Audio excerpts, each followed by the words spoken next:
Team 8.4. And today we're going to present to you our revenue management analysis. We're going to start with a small description of the hotel. So, an hotel is located in the city centre on the waterfront. It's a full-service mid-scale hotel with 250 rooms, one restaurant, one bar, as well as 2,000 square feet of conference and event space. For facilities, we have an exercise room, small outdoor pool, and this year we've added in retail, shops, lobby kiosk, and other facilities. For our positioning strategy, we employed a mid-market strategy aimed principally at business and corporate guests. As the months developed, we were able to maintain our strategy of occupancy maximisation with these guests, but also increase our prices due to comparison with our competitive set in the peak season. This allowed us to maintain high occupancy and increase our rates. Post-high season, we returned to our original strategy. For our pricing strategy, we chose occupancy maximization in order to have lower rates to achieve high occupancy levels. However, we shifted to a competition-based pricing strategy during peak season to maximize our net profit. Starting from this slide, we will show our performance in key areas throughout the year. And now, here's our internal analysis. Beginning with occupancy, the occupancy on the weekend is slightly higher. This is mainly due to the higher uptake of package and tour guests at the weekend. This would be expected as these types of segments tend to book over the weekend, and also because they are usually larger number of bookings. Overall, our occupancy followed the same trend this year as last year, only higher. ADR. Here, we organize our data by month and by weekend or weekday, using only the top 4 performing segments in terms of revenue. From our analysis, we found that during both the week and weekend, bar standard was our main source of revenue. However, after bar standard, during the week, large groups and contract bookings generated the most revenue. As previously mentioned, this data corresponds with our strategy of catering predominantly to business guests. During February, we received a reservation for a large group, accounting for the drastic peak. The segments large group, contract, and guaranteed then performed increasingly well throughout the year until October, when our quality decreased. However, during the weekend, interestingly, package and guaranteed reservations were the next biggest revenue generators after bar standard. This, we believe, is a consequence of our marketing and advertising strategy, our relatively consistent quality, and also due to our location making hotel attractive to leisure guests during the weekend. ADR and occupancy comparison analysis. For this piece of analysis, we wanted to see if there was a positive or negative correlation between our occupancy and ADR. The graph shows that from January to August, as our prices rose, so did our occupancy. We believe there are a number of contributing factors for this correlation, namely seasonality, hotel quality, and marketing and advertising expenditure, which we will develop upon further later. From September to December, our occupancy decreased while our ADR increased to the highest point. In hindsight, this was a mistake. We should have monitored our prices more carefully, and as our occupancy dropped, we should have made the appropriate amendments to our prices.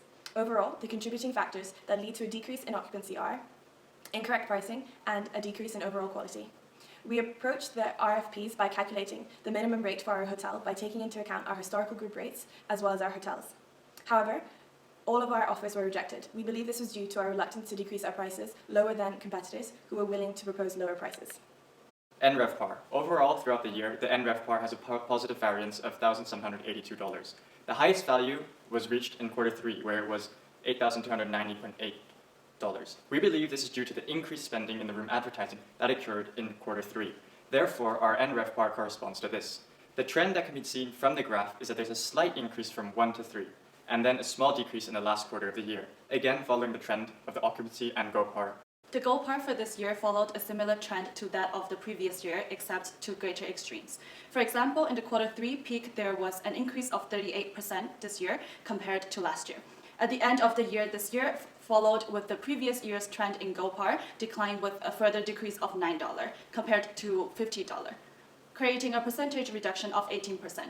These results are very similar in the trend to occupancy rates we just discussed, which makes sense as the two are directly correlated. Market segment analysis. We have found that within this market segment data, quarters 1 and 2 follow a very similar pattern in terms of their dominant segments with the highest proportion of revenue during the week being bar standard, contract, and large groups. Compared to last year, 2 of these segments, contract and large groups, had doubled their revenue proportions. This can be explained by the significant increase in rooms advertising on OTAs, targeted at discount rate categories, and wholesale spending, which was solely focused on groups. We believe these guests are predominantly business as they fall into the contract and weekday group categories, which correlates to our strategy aimed at business clientele. Our weekend data shows very different dominant rate categories. These are premium and guaranteed, and this dominance can be seen in all 4 quarters. This can be explained by a number of decision made. Firstly, a justification for the dominance of guaranteed weekends bookings is that we applied the lowest rates to this segment annually in all 4 quarters compared to all the other rate segments. In terms of the annual rooms advertising spending, throughout the year, transient rooms advertising overall increased across all channels except wholesale, with a peak in Q4 of $11,000 during October and November. The increase of premium proportion in Q2 is less than the increase in the other 3 quarters, as there was a notable decrease in transient advertising during this quarter. Lastly, the refurbishments that were undertaken, which we will develop on further, has significant impact. Therefore, as expected, within our guest pool are both business and leisure guests, with a large proportion of business guests staying during the week, for example contract, and leisure guests during the weekend, for example package. Distribution channel management. The pie chart shows that through which distribution channel the rooms in the hotel have been sold. Throughout the year, it can clearly be seen that the direct is the highest percentage, therefore being the most popular distribution channel, followed by GDS, then OTA, and lastly wholesale has 0%. Looking at these 4 quarters, we can see that the most revenue has come from the direct channel management. For the first 2 quarters, our spending of room advertising was not done optimally. We spent huge amounts through the wrong channel, so therefore our hotel was not being marketed properly. During the 3rd and 4th quarter, this was changed, focusing most of the room advertising spending in direct, second most spending through GDS, then OTA, and lastly through wholesale. Knowing that the most revenue is generated through the direct channel management, we focus the most on this channel. Therefore, it makes sense that rooms sold through the direct channel management is the highest. Refurbishment and reputation management analysis. We based our initial refurbishment decisions on the guest satisfaction survey information we had from the previous year. From February onwards, we used our reputation management report as a guide to help us decide which aspects of a property needed cleaning, soft goods redo, or refurbishment. As you can see from the table, the decisions we made had a significant impact on the reputation of our hotel. Our strategy focused on the upkeep of all the segments with the aim of keeping every segment above the 16th percentile. This was achieved for the most part. A difficulty we encountered towards the end of the year was whether or not to continue spending money on refurbishments when the outcome would only come into effect after we had finished the revenue simulation. In hindsight, it would have been more effective to spend more money on refurbishment on a monthly basis, and especially more during the last month, as we dropped below the 16th in 4 categories. However, overall, we believe our strategy was effective, and the consistent quality of our hotel was a major contributing factor that helped us increase revenue and occupancy rates. Marketing and advertising expenditure analysis. Throughout the year, we approached our marketing activity and room advertising through a number of different strategies. Some were successful and some were not. During the first quarter, we mistakenly spent far too much on marketing, spending $120,000 on rooms alone, only using the funds to promote certain room segments and not spreading the funds equally or more appropriately. With hindsight, we realized this was not an efficient strategy to market and advertise our property. Moving into quarter 2, we reduced our spending and focused on the promotion of both transient rooms segments through the channels of direct, GDS, and OTA. This drastic change in our approach accounted for a 52% decrease in marketing expenditure, and a subsequent increase of 18% in occupancy, and finally, the most impressively, an increase of 715 in net profits for quarter 2. We believe a significant contributing factor towards this improvement was our altered marketing and advertising strategy. As we progressed into the 3rd quarter, we again made amendments to our marketing expenditure plan. The justification for this change came from 2 key pieces of information we received. Firstly, the social media comments for both May and June indicated that we had not focused on promoting our hotel enough, as potential guests couldn't seem to find enough information about our hotel. Secondly, taking into account that we were now in high season, we decided to dedicate more funds to advertising our special offers through all the distribution channels. This strategy was implemented in August. From the feedback we received from the social media comments in the subsequent month, and additionally from our performance, this strategy was a significant contributing factor towards the increase in revenue and hotel occupancy. Following on from quarter 3, we took a risk by increasing our marketing expenditure by a further 33%. We reasoned that as we were moving out of high season, we should concentrate on promoting our hotel in an attempt to sustain our occupancy. In spite of this, our performance in terms of occupancy and revenue in quarter 4 decreased considerably. This was, however, the fault of our incorrect pricing strategy and low quality of our hotel for quarter 4. Interestingly, the social media comments we received were very positive, indicating that our marketing and advertising strategy was somewhat successful, but the overriding negative consequences of our pricing strategy and lack of refurbishment meant that overall we were not as successful in the final 3 months of the year. Net ADR yield. Looking at the 4 tables, you can see how transaction costs impact on the net ADR yield percentage. Wholesale has the highest transaction cost, thus only providing an average of 65% ADR yield.